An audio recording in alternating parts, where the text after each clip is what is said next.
ngày chia ra na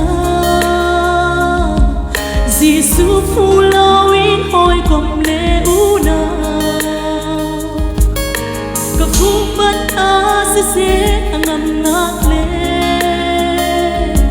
lòng ngạc bị khâu tu hậu mặt ăn úc lâu ngày chia na lệ lùng cuối na ăn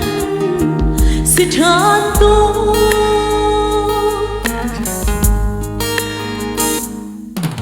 cả lúc đã thấy ra lệ ngày chia ra na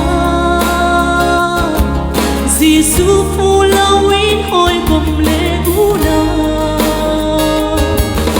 cả phu bất ta sẽ ngầm ngạc lệ lòng ngạc bê thâu tu hậu mặt ăn úc lâu ngày chia ngạc lệ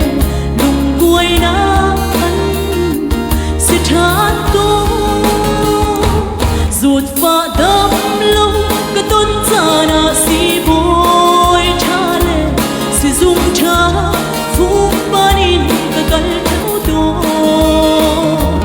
mình sẽ vô lệ si bôi cha lệ si dung cha đâm na đi cả mu khâu lấy lâu Giêsu long hi ama long hi đâm na tình Chúa rắc si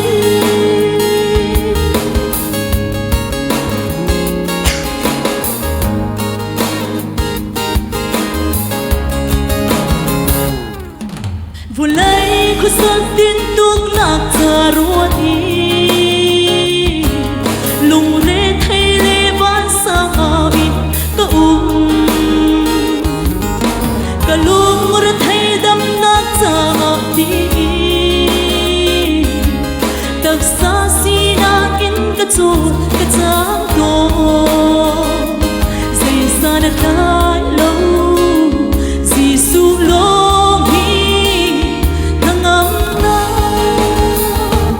ruột và đâm lâu cả tuần giờ đã si bôi cha lệ si dung cha phú ban in cả cần cháu đồ mình sẽ vô lệ si bôi cha lệ si dung cha đâm na đi cả mu khâu lấy lâu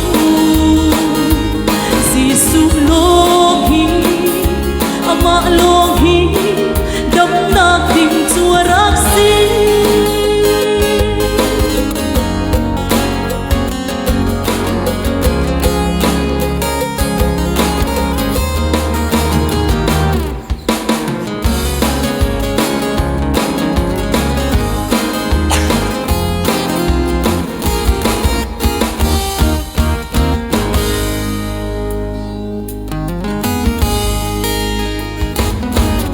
trừ dây rong bông ngã bầu chân ốc lạc lệ ngã chân ốc lạc si dìa cho bếp chân cả ngày chia nắng lên ban san ngạc ngã gió cả lông ngạc lên thắt nắng cả tuần mi rong Giêsu long hi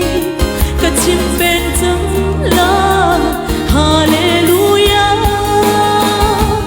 ruột và đâm lâu cả tuần giờ đã si bôi cha lệ si dung cha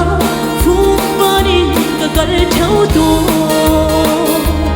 mình sẽ vô lệ si bôi cha lệ si dung cha đâm na đi cả mu khâu lấy lâu Giêsu long ama long hi đâm na tình Chúa rắc si Giêsu long hi ama long hi đâm na tình Chúa rắc si